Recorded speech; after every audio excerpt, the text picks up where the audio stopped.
એક મોબાઈલની દુકાન હતી. એટલે અહીંયા એક જણો આવ્યો. એ કે મને સ્માર્ટ વોચ આપો ને.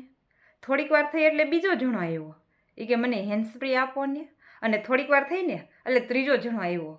એ કે મને બ્લૂટૂથ આપો ને. અને થોડીક વાર થઈને એટલે ચોથો જણો આવ્યો.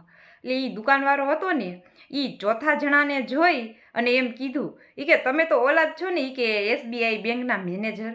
એટલે ઈવડો એ કે હા, એ કે SBI બેંકનો મેનેજર એ હું જ છું. એટલે દુકાનવાળો કે હાલો ફટાફટ બધા લાઈનમાં ઊભા રહી જાઓ. અને પેલો જણો હતો ને એને સ્માર્ટ વોચ જોતી હતી ને એટલે સ્માર્ટ વોચ આપી. પછી બીજાને હેન્ડ્સ ફ્રી જોતી હતી તો હેન્ડ્સ ફ્રી આપી.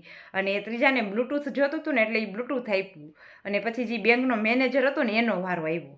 એટલે એ બેંકનો મેનેજર આવ્યો ને દુકાને. એટલે દુકાનવાળાએ કીધું કે હાલો અત્યારે મારે છે ને જમવાનો ટાઈમ થઈ ગયો છે અને તમે પછી આવજો. એટલે એ બેંકનો જે મેનેજર હતો ને એ રિક્વેસ્ટ મીનો કરવા. એ કે પ્લીઝ, એ કે મને તમે એક ચાર્જર આપો અને પછી જઈજો જમવા. એટલે દુકાનવાળો કે નહીં, મેં તમને એકવાર કીધું, તમને સમજાતું નથી કે અત્યારે મારે લંચ ટાઈમ થઈ ગયો છે, તમે પછી આવજો. એટલે એ બેંકનો મેનેજર હતો એ રિક્વેસ્ટ મીનો કરવા. એ કે મારે એ કે એક બીજું ચાર્જિંગ નથી લાગતું અને મારા ફોનમાં જરાય ચાર્જિંગ નથી, પ્લીઝ તમે મને એક ચાર્જર આપો ને. એટલે એ દુકાનવાળો કે એક દિવસ કે હું કે બેંકે આવ્યો હતો અને તમારી પાસે ફોર્મ મૂક્યું અને તમે મને એમ કીધું કે મારે લંચ ટાઈમ થઈ ગયો છે, તમે પછી આવજો. તો મેં તમને રિક્વેસ્ટ કરી હતી કે પ્લીઝ મારું એક ફોર્મ લઈ લો તમે, મારે પૈસાની જરૂર છે. તો તમે મારું કામ કર્યું હતું ત્યારે નહોતું કર્યું ને, તો અત્યારે હું તમને ચાર્જર નહીં આપું. જો તમારે જરૂર હોય ને તો હું જમી આવું અને પછી આવજો, બરાબર.